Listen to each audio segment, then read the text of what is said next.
Hi, my name's Suzanne, and I run a charity and a business for stopping domestic violence.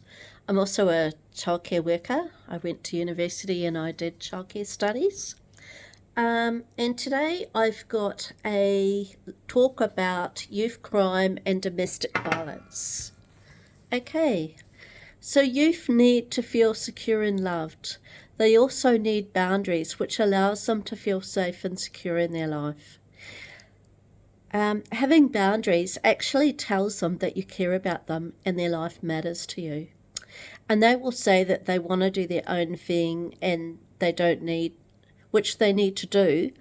However, they still very much need to have a connection with the family of origin so they feel grounded and they feel that there's somewhere they belong and they're safe.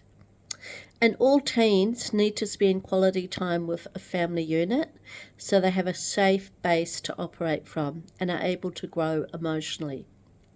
And as they're still learning how to be separate from the family unit, they need to do things on their own without assistance from anyone else at times, so that they can actually learn this skill. And teenagers do not yet have the emotional skills to make all important decisions for themselves in their lives.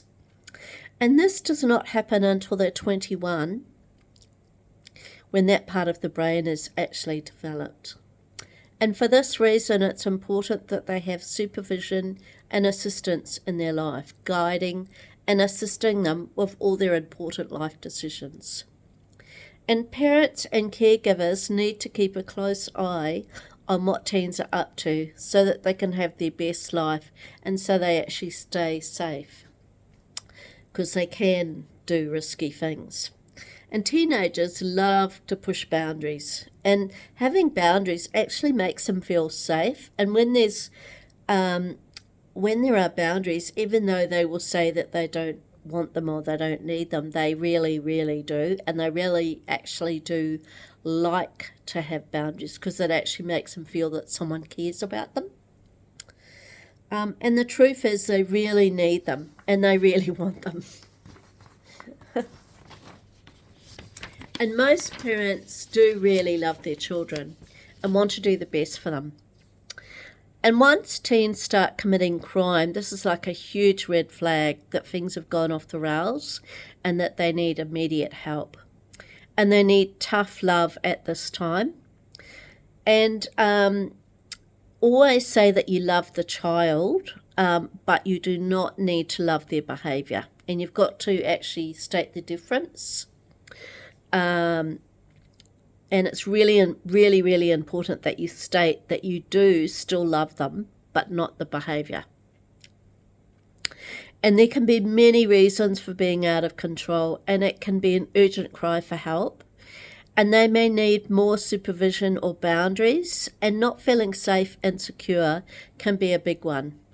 And changes in the family unit that they are not happy with, and not being cared for in the way that they need, and not being heard and listened to. And also feeling that they do not matter, and abuse, domestic violence, not being helped, not having a safe home to live in, not having their needs met in some way, mental, physical, emotional, not having their basic needs taken care of, food, water, sleep, a place without violence, a place where they feel safe, having their own space, bullying at school or home. All of these matters affect their well-being. And there are some parents who feel out of their depths and will need assistance, and they may need education and advice and not know what to do. And I can relate to that, as I felt like that for a while with my son, even though I was a preschool, like I worked with really young children. So when he was a teenager, it became a bit scary. But with my son, who was growing into a teenager, and I found reading books about teens and what they need really helpful to me. So you could go to your local library or bookshop and get some books. And so you know more of what to do and how to act. And my older sister, who was a primary school teacher, she actually got me a book called Raising Boys, and it's by Stephen Biddulp, Biddulp, and it's a really good book. So I would suggest that for anyone with boys. So that was a great help to me. And you could check out your local library or bookstore or online for help with any books or advice.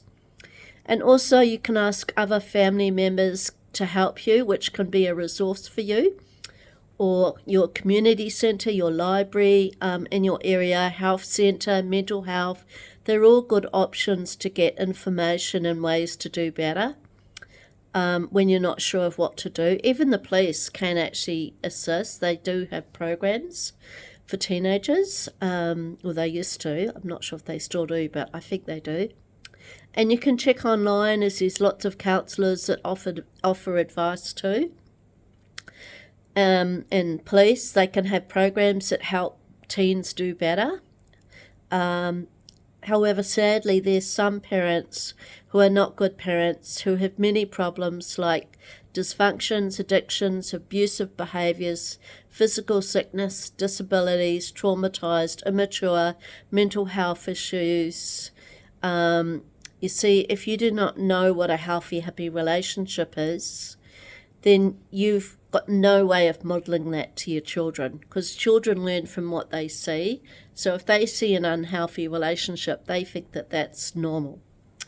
And there's actually information on my website, www.stopalldomesticviolenceinc.com, about what a healthy relationship is, and lots of information, books to read, lists of books that are good to read. There's lots of information on there that can help you. And as teens are still children, they're still learning from adults around them.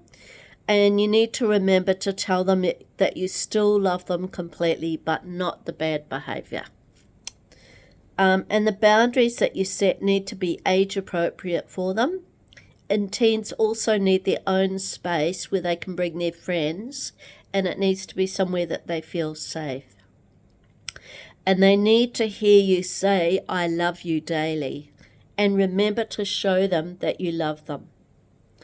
And never talk to them with the television, radio, or social media on, or your phone, but with your full attention on them, looking them right in the eye, having connection with them in a quiet space where they feel safe, so that you can have a proper conversation. And make sure you look at them in the eye, you connect with them, and you hear how they feel. And youth can have many issues like depression, suicide, self-harm, bullying, family breakdown, debts, relationship problems, dating, unemployment, alcohol abuse, gambling, domestic violence. And you can also, another option is for teens is to also go to extended family members and even family and friends for support for when things go wrong at home. And the more support and services and knowledge you have, the better it is for everyone. And there's a lot of support out there. You just need to go out and find it. And if all else fails, there are call lines you can go to, like the Kids Helpline for advice. That's another really good option. They have great counsellors that will help.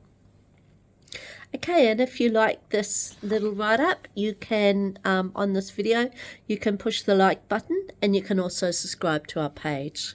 Thank you.